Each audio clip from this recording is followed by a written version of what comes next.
चाना छठ की कहानी। एक साहूकार था और एक साहूकारनी थी। साहूकारनी महीना होने पर चौके के सारे बर्तनों को हाथ लगाती थी। कुछ समय के बाद साहूकार और साहूकारनी दोनों मर गए। मरने के बाद साहूकार को बैल का जन्म मिला और साहूकारनी को कुतिया का। वे दोनों अपने लड़के के घर में ही रहा करते थे। बैल तो दिन भर खेत में काम करता और कुतिया घर की रखवाली किया करती। एक दिन लड़के के बाप का श्राद्ध आया। जब बहू ने खीर पूड़ी बनवाई, खाना बनाने के बाद वो तो दूसरे काम में लग गई। तभी एक चील ने आकर एक सांप को खीर के भिगोने में गिरा दिया। उसने अपने मन में सोचा कि अगर ब्राह्मण इस खीर को खाएगा तो वो मर जाएगा। मेरी बहू ने तो इसे देखा नहीं है। इसलिए उसने क्या किया कि जब बहू उसकी तरफ देख रही थी तो उसने खीर में मुंह डाल दिया। बहू ने गुस्से में आकर कुतिया को जलती लकड़ी से मारा।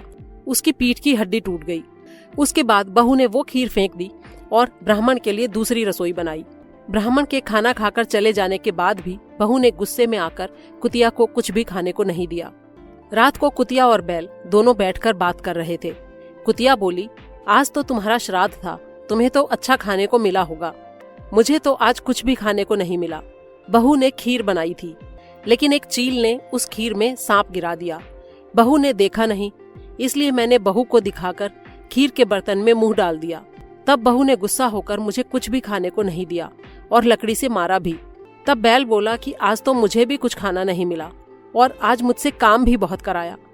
उन दोनों की ये सारी बात उनके बेटा बहू ने सुन ली।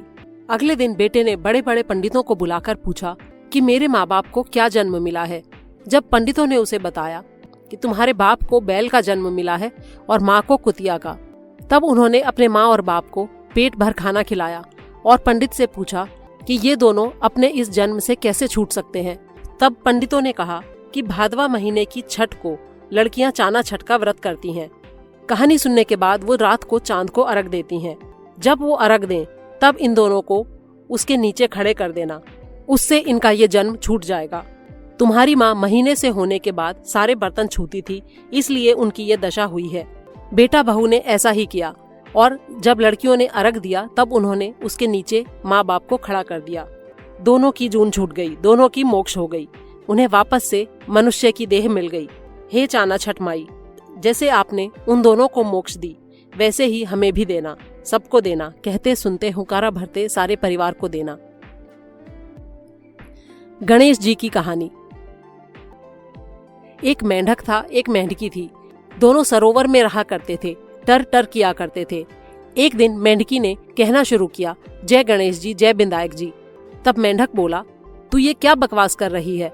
हम लोग पानी में रहते हैं, गारा मिट्टी खाते हैं। ऐसे शब्द बोलेगी तो हम पर कोई मुसीबत आ जाएगी। तब मेंढकी बोली, नहीं, कोई मुसीबत नहीं आएगी। वे ये बात कर ही रहे थे कि इतने में एक धोबन आई और अपने घड़े में पानी भरकर ले जाने लगी। पानी के साथ मेंढक और मेंढकी भी उसके घड़े में चले गए। उसने एक पेड़ के नीचे आग जलाकर घड़ा उस पर चढ़ा दिया।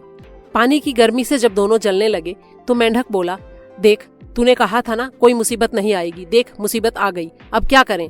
तब मेंढकी बोली कि अब तो गणेश जी को याद किए बिना और कोई चारा नहीं। दोनों ने गणेश जी का नाम लेना शुरू किया।